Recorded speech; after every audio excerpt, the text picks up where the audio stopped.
Nous lisons le livre de Jérémie, chapitre 17, à partir du verset 1er. Le péché de Juda est écrit avec une burin de fer, avec une pointe de diamant. Il est gravé sur la table de leur cœur et sur les cornes de vos autels. Comme ils pensent à leurs enfants, ainsi pensent-ils leurs autels et leurs idoles d'Astarté près des arbres verts. Amen. Nous comprenons, le Seigneur dit que le péché de Judas, il parle de Judas, n'est-ce pas, est écrit avec un burin de fer. Ça veut dire que son péché, pour que ça se fasse, c'est compliqué. C'est difficile. Ça veut dire que Judas s'est rebellé jusqu'à un état où ses péchés passés même sont revenus à l'Esprit de Dieu. Le Seigneur s'est souvenu de ses anciens péchés. Et quand les péchés sont gravés quelque part avec un burin de fer, c'est très dangereux pour l'enfant de Dieu. Nous voyons, quand le Seigneur dit dans Malachie qu'un livre de souvenirs fut ouvert devant Dieu, n'est-ce pas? Mais si c'est une pierre grave, ou bien quelque part où on grave ton péché seulement, c'est qu'effacer devient difficile.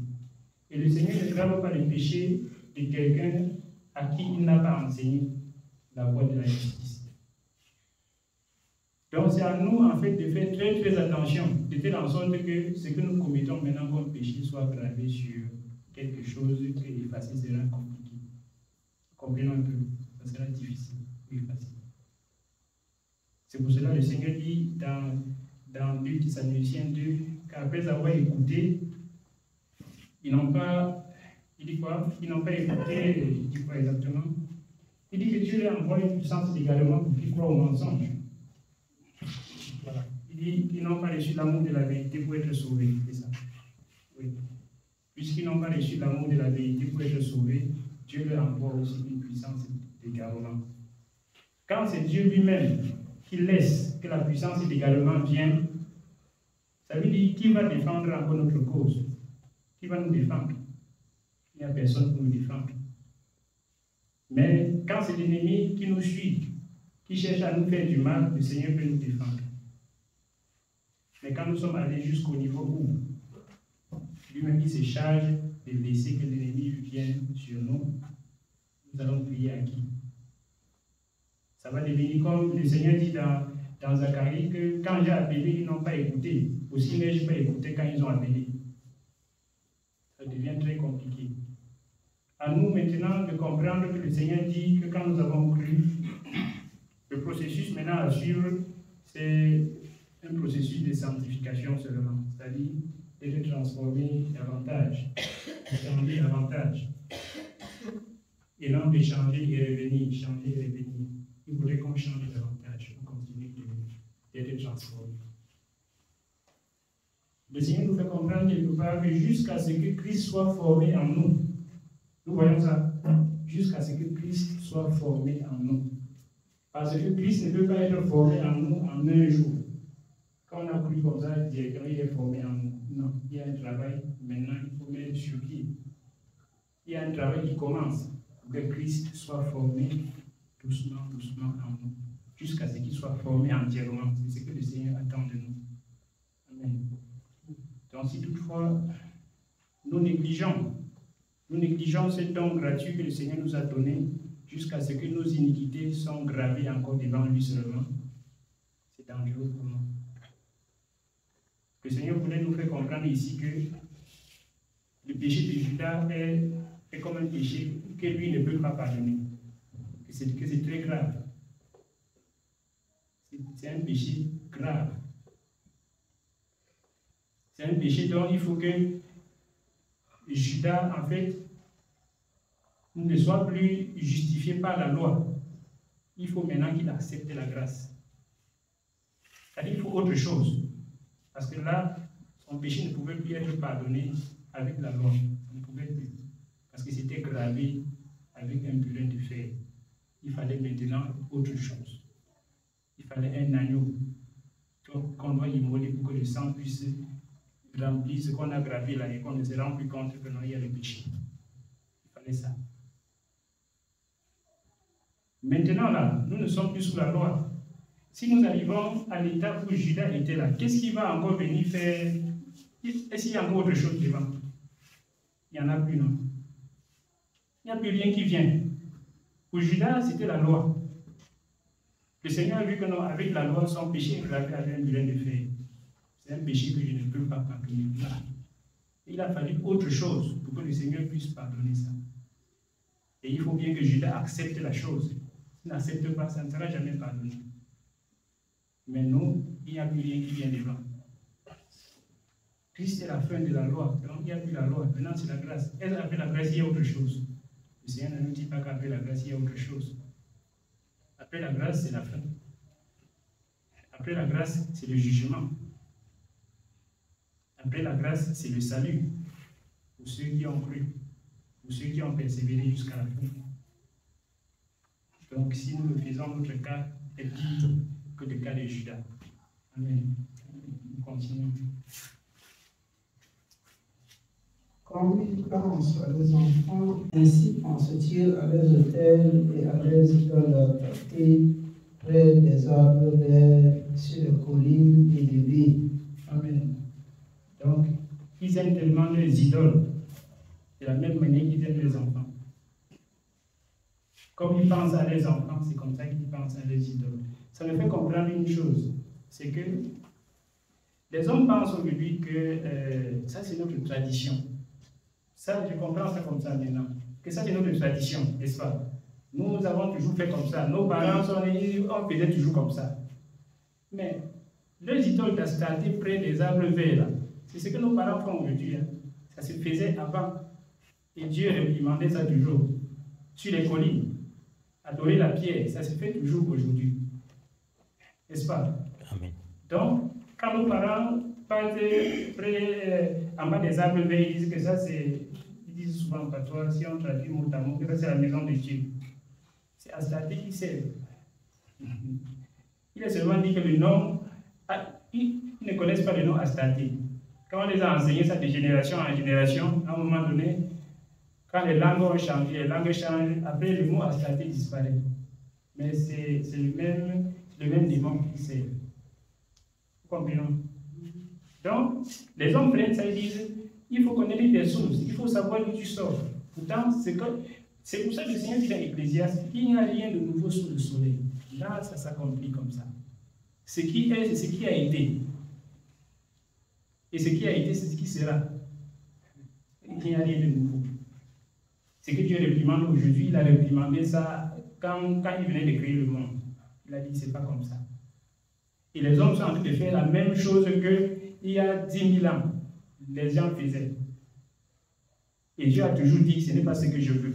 Ce n'est pas aujourd'hui. Parce que les hommes font comme si c'est quand nous sommes nés aujourd'hui que Dieu commence à dire que, oh, évitez ceci. N'aimez pas les idoles. N'adorez pas les crânes. Ne parlez pas au monde. Ce n'est pas aujourd'hui.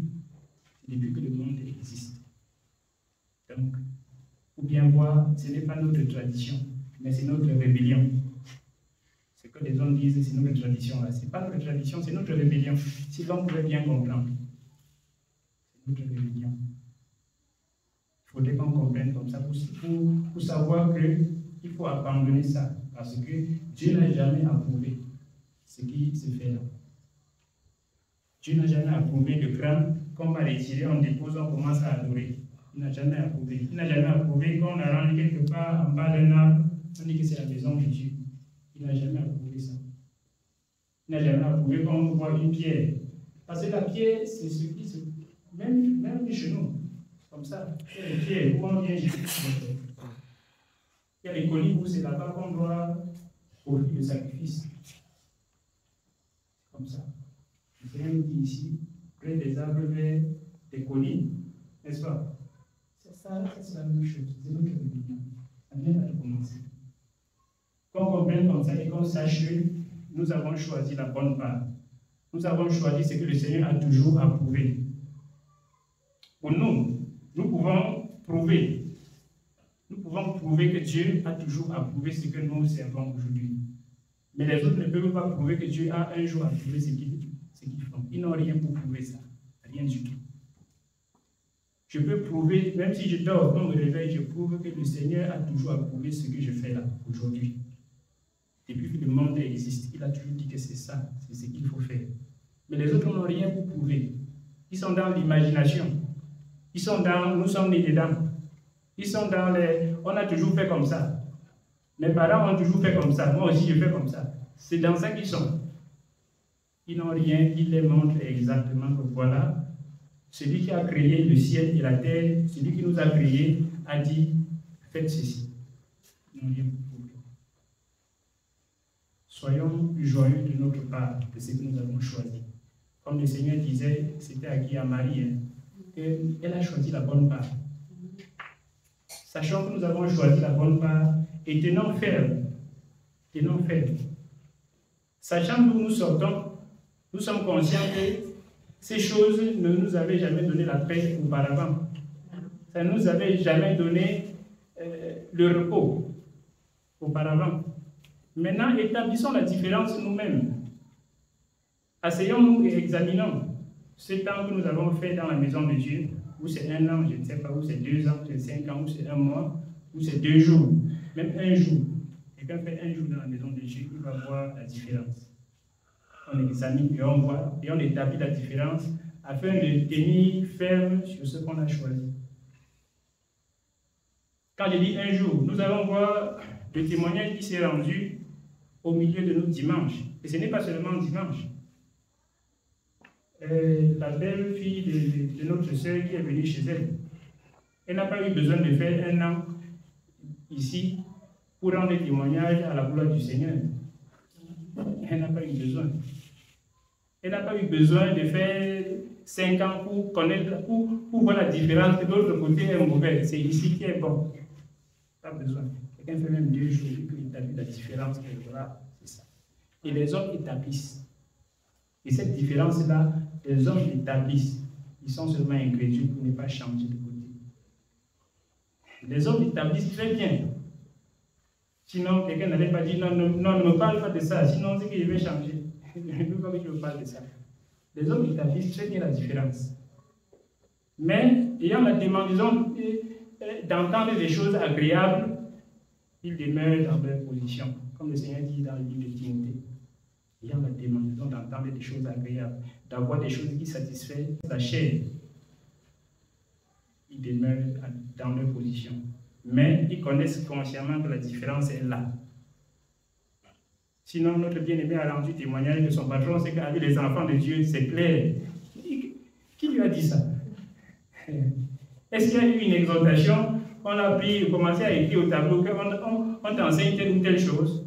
Il a établi la différence de lui-même. Les hommes l'établissent, mais refusent de se convertir. Nous continuons. Nous sommes au verset 3. J'ai dit au pillage ma montagne et ses champs, tes biens, tous tes trésors, et les eaux lieux, à cause de tes péchés sur tout ton territoire. Tu perdras par ta folle l'héritage que je t'avais donné. Nous voyons, le Seigneur dit qu'il livre au pillage sa montagne, n'est-ce pas? Ça lui appartient. C'est sa part. Mais comme ça s'est révélé, mais comme ça, bon, ça me rappelle un passage où le Seigneur a dit qu'il est allé au figuier pour trouver quelques fruits, et le figuier n'a même pas obéi. C'est la saison des figues, certainement. Mais il n'a pas trouvé du fruit, il a dit que tu t'en vas, tu ne vas pas servir à rien. Sèche. Amen. C'est sa montagne sainte. Mais comme ça n'obéit plus à ses frères et que ça a fait quelque chose de grave, il livre au pillage. Il livre au pillage. Nous connaissons que les enfants d'Israël, à chaque fois qu'ils péchaient contre le Seigneur, perdaient toujours la guerre. Ils étaient toujours battus. Et beaucoup mouraient même. Plein de personnes mouraient. À cause de quoi? Parce qu'ils ont désobéi à leur créateur. Il est livré au pillage. Donc, de même, ne pensons pas que si nous commettons des choses abominables, Non, Dieu est trop bon, il est fidèle, il n'aime pas, il aime ses enfants, n'est-ce pas? C'est ce que nous disons. Hein? Non, il est trop juste pour faire du mal à quelqu'un. Bon. J'entends souvent plusieurs personnes dire que non, un chrétien ne peut pas perdre la vie éternelle. Un chrétien, même, c'est petit. Un chrétien, c'est petit. Pour dire de manière simple, un chrétien, proprement dit, n'a pas forcément la vie éternelle. Un chrétien n'a pas forcément la vie éternelle. Parce que tout le monde est chrétien. Quand tu n'es pas musulman, tu es chrétien.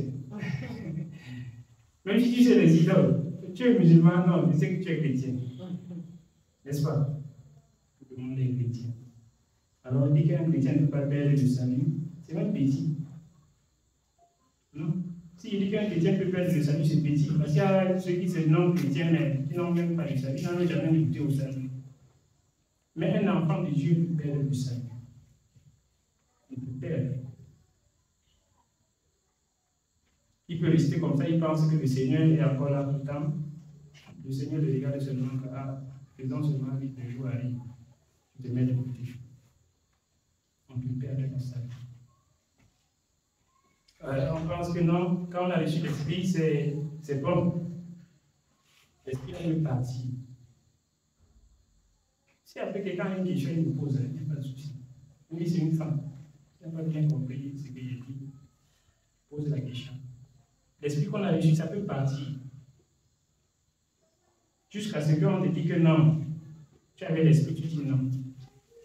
C'est comme si tu n'as jamais eu l'Esprit. Ça peut partir, ça peut se retirer. Vous allez dire que Bambi a tué. Sinon, on va lire tout ça. Et on va comprendre. Chacun va sortir et ayant dans l'esprit que l'histoire là, c'est vrai. Ça part jusqu'à ce que ça te dit, ça part jusqu'à ce que tu penses que tu n'es jamais né de nous. Donc, il livre au piège sa montagne, c'est oui. Mais quand ça te fait lui, sa volonté, et que ça s'est détourné entièrement de lui, il livre au piège. Il laisse tomber. Amen. Regardons quand c'était Jean qui parlait aux enfants d'Israël, que ne prétendez pas dire en moi que nous avons Abraham pour père, n'est-ce pas? Car de ces pierres-ci, Dieu peut susciter des enfants à Abraham. Des pierres là qu'on voit là, Dieu peut vous laisser. Il vous oublie, il vous abandonne, il vous rejette. Et il prend les pierres là, il suscite des enfants à Abraham. Nous voyons ça. Pourtant, de leur côté, ils sont sûrs que Dieu est leur Père. Ils sont les enfants d'Abraham. Et rien n'a changé. Rien n'a. Et ils se trompent tellement. Ils se trompent. Le Seigneur nous dit dans la parole que pour être descendants d'Abraham, ils ne sont pas tous ses enfants. Nous comprenons ça? Pour être descendant d'Abraham, il ne faut pas absolument être de la lignée d'Israël que Abraham a engendré tel a engendré tel et que tu es sorti quelque part. N'est-ce pas? C'est pas ce qu'il faut. Donc le Seigneur il tient compte en fait de l'obéissance à sa parole et non des personnes. Il ne tient pas compte des personnes. Que lui, il m'a déjà servi 25 ans. Non, c'est quand même beaucoup. Il tient compte de l'obéissance. Il tient compte de l'obéissance à sa parole. Sinon, on croit, après on le rejette, il va nous rejeter aussi. Nous allons continuer. Continuons avec l'héritage. Tu perdras par ta faute l'héritage que je t'avais donné. L'héritage que le Seigneur donne à ceux qui ont cru, c'est quoi? L'héritage que le Seigneur donne, c'est-à-dire je sais, il ne s'agit pas de beaucoup d'argent, d'une très belle femme. Ce n'est pas ça l'héritage principal. Il n'a pas dit les héritages. L'héritage, donc ça veut dire ce qui est salutaire. Ce n'est pas une très belle femme. Ce n'est pas une femme qui est très soumise. Oui, il donne ça, mais ça c'est accessoire. Donc non. Ce n'est pas beaucoup d'amis ou beaucoup de frères C'est pas ça. L'héritage que le Seigneur donne à ceux qui ont cru, c'est la vie éternelle. N'est-ce pas? Mais comment on peut me dire qu'un enfant de Dieu ne peut pas perdre la vie éternelle? Il dit qu'il t'a déjà donné. N'est-ce pas? Il t'a donné. Mais pas ta faute. Tu paies l'héritage qu'il t'avait donné. Il n'a pas dit que tu paies pour le trouver plus tard. Et tu vas perdre pour un temps. Il n'a pas dit que tu vas perdre pour 2 mois. Tu vas te reposer un peu de l'héritage là pour comprendre que moi je suis Dieu. Il dit que tu vas perdre. Quand on dit que tu as perdu un contrat, ça veut dire qu'on a en train de réfléchir dessus pour t'appeler à payer. Et le contrat, là, j'ai perdu ça. Ça ne veut pas dire qu'on a en train de réfléchir encore dessus. Non. On a passé à quelqu'un d'autre. On a passé le marché ailleurs. Donc, quelqu'un se lève et dit l'enfant de Dieu ne peut pas perdre la vie éternelle, il ne peut pas perdre le salut. On fasse attention. On prend ça pour se consoler et faire des bêtises, et faire des choses qui ne sont pas conformes à la parole de Dieu et se consoler avec quelques passages. Donc le Seigneur dit que je ne mets pas dehors celui qui vient à moi. C'est le fait ici, il y en a plein qu'on se trompe avec. Nous voyons, il y en a plein qu'on se trompe avec. Regardons, on ne va pas lire ceci. Mais regardons un homme dans la parole de Dieu. Ésaü, il avait l'esprit de Dieu, n'est-ce pas? Ésaü avait un petit Ésaü. Le roi, c'était Saül. Voilà, Saül. Le roi Saül avait l'esprit de Dieu. Qu'on ne pense pas que l'esprit de Dieu a commencé seulement quand Jésus-Christ est venu pour sauver avant que l'esprit. Non. Dieu a toujours travaillé avec son esprit depuis que le monde existe. Depuis qu'il a commencé à faire, à prendre, à choisir des serviteurs pour les envoyer les servir. Il a toujours travaillé avec son esprit. Amen. Il a toujours, même quand on choisissait un roi, quand il choisit un roi, il laisse son esprit sur lui. C'est pour cela que nous allons voir jusqu'à ce qu'il avait choisi Moïse seul. Il dit un jour à Moïse que va et prend 70 hommes des anciens d'Israël. Présentez-vous devant moi. Je vais prendre l'esprit qui est sur toi et je vais mettre sur eux, afin qu'ils portent le peuple avec toi et que tu ne le portes plus à toi seul. Ça veut dire, depuis que le Seigneur avait choisi Moïse, l'esprit du Seigneur était en lui. N'est-ce pas? Donc, Saül avait l'esprit de Dieu. Mais le Seigneur dit quoi? Quand il a désobéi au Seigneur, un esprit malin est entré. Et comprenons ce que la parole de Dieu dit. La lumière ne se rencontre pas avec les ténèbres, n'est-ce pas? Il ne peut pas avoir la lumière et les ténèbres en même temps. Ça ne se fait pas. C'est impossible.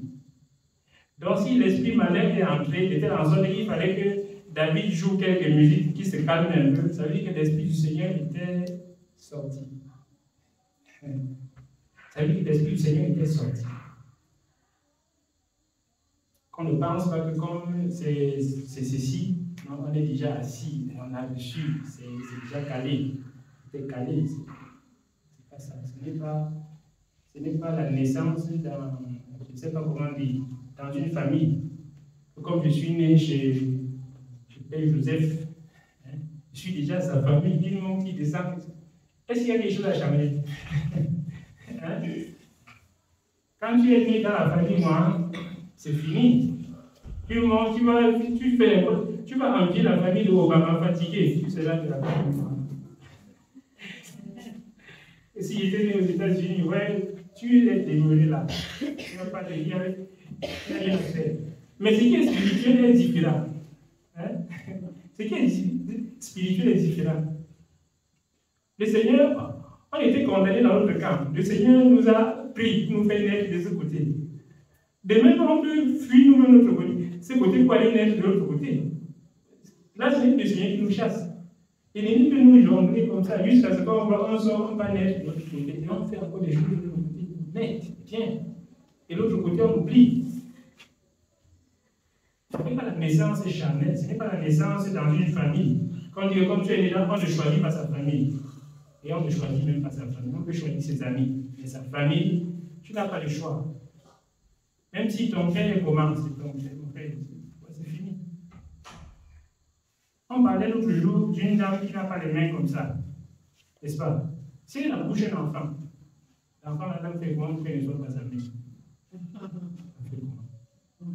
Il va envier les mamans qui courent partout avec les mains. En fait, tu as envie seulement. Contemple-toi de ta mère. Elle va rester sa maman. Il le fait. Donc, en fait, le Seigneur, c'est comme ça. Le Seigneur dit, le Seigneur, c'est l'Esprit. Et là où il y a l'Esprit du Seigneur, là est la liberté. Donc, l'Esprit du Seigneur peut être absent. L'Esprit du Seigneur peut être là, on l'attriste jusqu'à ce qu'il parle. Et le trouble commence. Donc, je parlais de Saül. Saül avait l'Esprit de Dieu. Mais quand il a désobéi, le Seigneur dit qu'un esprit malin est venu prendre la place. Il était tellement troublé qu'il fallait que David joue un peu quelques sons de musique, comme c'était un bon joueur de harpe, pour qu'il soit un peu apaisé. Sinon, l'Esprit de Dieu peut être quelque part et l'Esprit malin vient rester aussi, jusqu'à les deux sont là ensemble. C'est impossible. Donc, tu perdras l'héritage que je t'avais donné. Pas ta faute. Pas ta faute. C'est vrai, peut-être quand les gens disent qu'un enfant de Dieu ne peut pas perdre le salut, pour dire que Dieu ne peut pas enlever son salut, c'est vrai, Dieu, quand il a donné, il a donné. Hein? Quand il a donné, il ne reprend plus. Mais c'est chacun qui sort. Hein? C'est chacun qui se met dans la disposition où il sort de la grâce.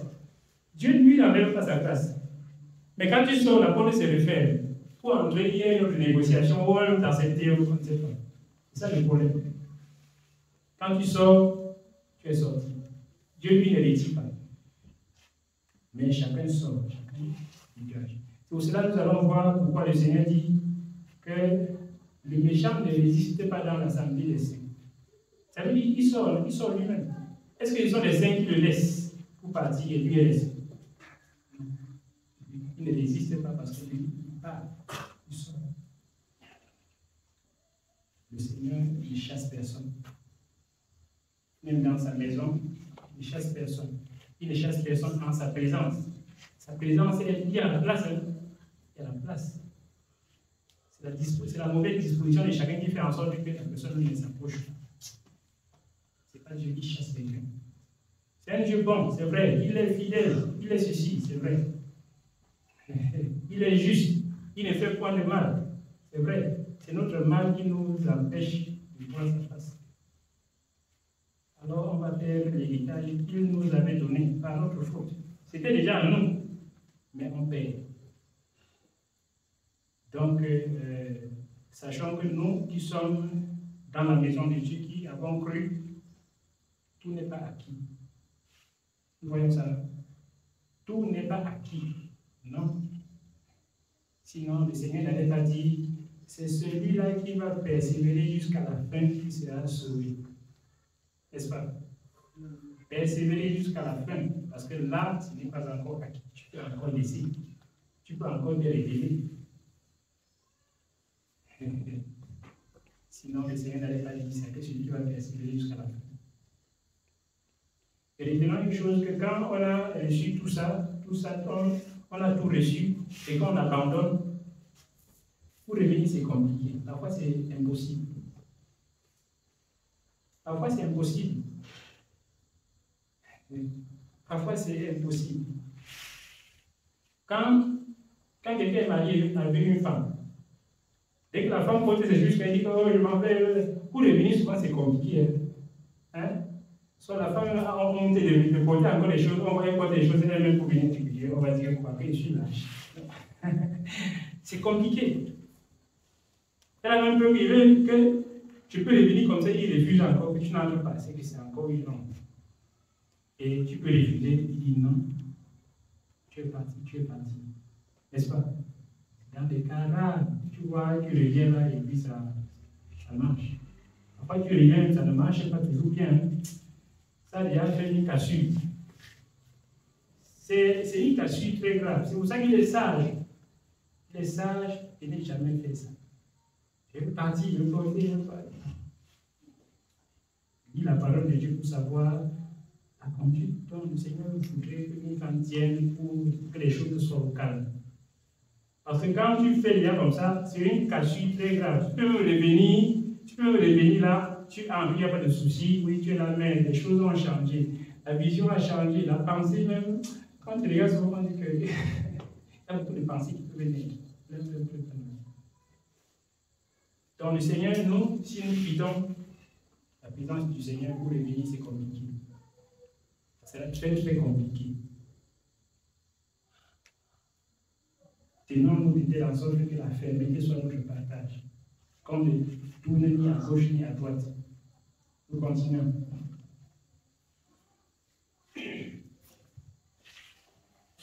Je t'asservirai à ton ennemi dans un pays que tu ne connais pas, car vous avez allumé le feu de ma colère, et il brûlera toujours. Ainsi par l'Éternel, maudit soit l'homme qui se confie dans l'ombre, qui prend la chair pour son appui, et qui détourne son cœur de l'Éternel. Amen. Le Seigneur n'a pas dit qu'il est heureux, il est maudit. Soit l'homme qui se confie dans l'ombre, qui prend la chair pour son appui, et qui s'y détourne son cœur de l'Éternel. Il est maudit. Ce sont des choses que le Seigneur nous dise pour nous tenir en éveil, afin que, comme il dit dans 1 Corinthiens 10, afin que vous n'ayez pas de mauvais esprits comme ils en ont eu. Oui, il dit ces choses ont été mises par écrit pour vous servir d'exemple, afin que vous n'ayez pas de mauvais esprits comme ils en ont eu. Ça, c'est pour nous servir d'exemple. Ce n'est pas pour dire que le Seigneur nous a déjà fait ceci, nous a déjà fait cela. Mais d'ici 30 minutes, nous pouvons tomber dans cet état-là. C'est pour cela que le Seigneur dit, veillez. Je dis, veillez. Votre adversaire, le diable, rôde comme un lion rugissant.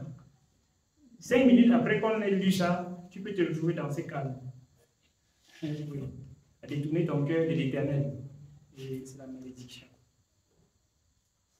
Si en toute chose, on retient ce qu'on dit, ce sera bien pour nous. Je vais parler long. Mais seulement, comme j'ai dit, tout ce que j'ai parlé, si quelqu'un a une question à propos, personne pose la question. S'il y a quelque chose que peut-être j'ai dit, que la personne n'a pas compris le sens de ce que ça veut dire, ou d'où je partais, parce que peut-être je parle beaucoup, je dis souvent des choses que on ne comprend pas. Amen. Donc, malheur soit l'homme qui se confie dans l'homme, qui prend la chair de son appui. C'est-à-dire, je vais prendre un petit exemple pour comprendre. Parce que quand tu prends la chair pour ton appui, quand tu te confies dans l'homme, le jour que l'homme n'est pas là, ça va, pour toi est scellé, donc pour toi est calé. Oui. S'il n'y a pas de tête, je ne serai pas là. S'il n'y a pas de tête, si le serviteur n'est pas là, je ne viens pas. Hein? Si le serviteur n'est pas là, oh non, j'attends quand il est là. Hein? Le Seigneur est juste. Hein? Le Seigneur est juste. Si le serviteur n'est pas là, je vais nous dire quelque chose. Si le serviteur n'est pas là, n'est-ce pas? Tu viens, n'est-ce pas? Dieu est celui-là qui ne regarde pas à l'apparence, il regarde au cœur. La disposition de ton cœur, il te dit à l'heure là, il te donne à l'heure là ce qu'il devait donner au serviteur s'il était là. Il te dit ça à l'heure là. Je ne sais pas si on comprend. Ce n'est pas pour dire que le serviteur n'est pas important. Non. Mais le serviteur peut ne pas être là. Le serviteur peut ne pas être là. Sinon, nous lisons une parole dans, c'est quoi? C'est dans le Juge. C'est dans le Juge que je disais ça. Et nous avons déjà lu ça ici. Juge chapitre 2, je pense. Nous comprenons que ceux qui avaient vécu avec Josué, ils étaient tous morts. Et la génération qui est venue après ne connaissait pas l'Éternel. Nous voyons ça.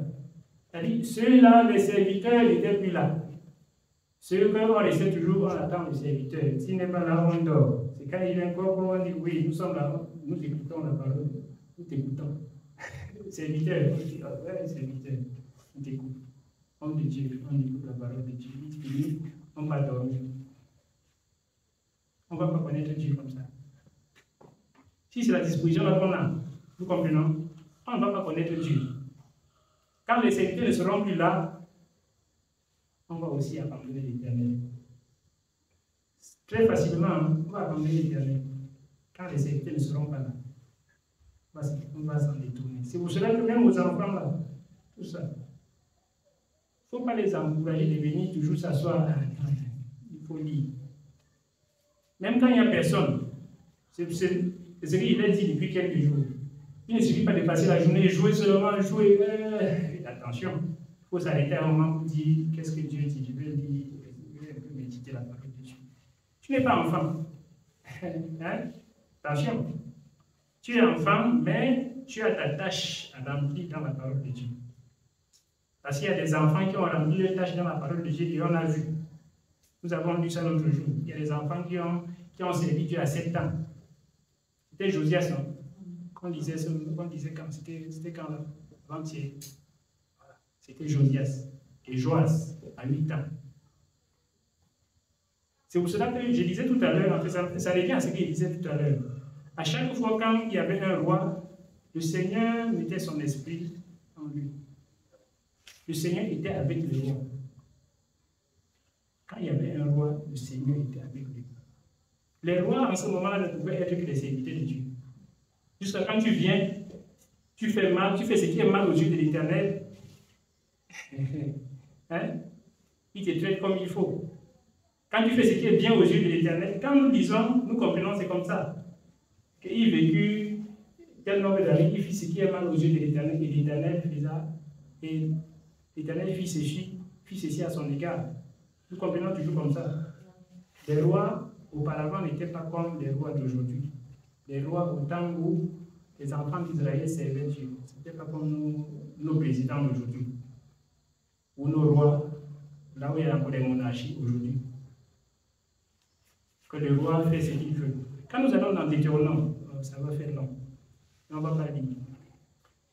Le Seigneur dit que quand un roi s'assiera sur le trône, quand on établira un roi sur le trône, n'est-ce pas? Il prendra pour lui une copie de ses livres. Une copie, hein? Afin de lire chaque jour. Pour savoir comment il faut. C'est comme ça. Le roi n'était pas comme ça. Donc, si vous voyez l'enfant de 7 ans, c'était un serviteur de Dieu. Il servait Dieu. L'enfant de 8 ans, il servait Dieu. Nous voyons Joas, on dit, quand il a régné 8 ans, il a pris le royaume à 8 ans. Quand il a régné 8 ans, il avait 16 ans. Il a commencé à œuvrer. À œuvrer pour l'Éternel. Il a commencé à dire, voilà ce qu'on va faire pour Dieu. Pourquoi? Parce que durant ces 8 ans, il a pris connaissance de ce que Dieu veut. Nous voyons ça. Amen. Durant ces 8 ans, durant ces 8 années qu'il a fait, jusqu'à il a 16 ans maintenant, il a pris connaissance de ce que Dieu veut qu'on fasse pour lui être agréable. Et c'est lui qui manageait les choses. Voilà ce qu'on doit détruire. Voilà ce qu'on doit faire. Voilà ce qu'il faut faire. Si on avait assez de temps, on allait dire tout ça.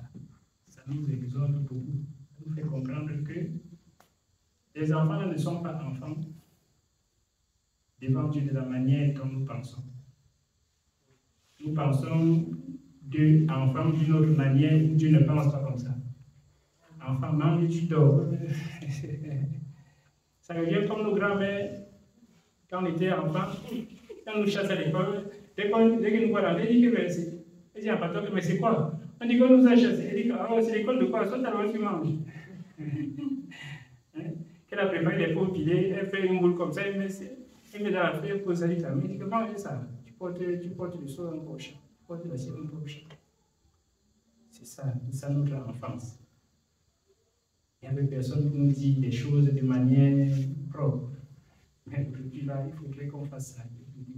La façon dont nous pensons, enfants pour eux, Dieu, c'est pas comme ça. Chacun a sa tâche, chacun a sa chose à faire. Même rien que l'obéissance là, enfant, obéissez à vos parents. Là, c'est ta parole que tu dois mettre en pratique, enfant. Tu ne mets pas ça en pratique, Dieu n'est pas avec toi. Dieu te regarde comme ça, il te regarde comme ça c'est pas quelqu'un que j'aime. Parce qu'il dit qu'il aime ceux qui l'aiment. Et celui qui aime Dieu met sa parole en pratique. Rien que l'autre là, commencez même par là. Enfin, obéissez à vos parents. Et maintenant la suite va venir. Amen. Amen. Que le Seigneur vous bénisse. Amen. Je vais m'arrêter là.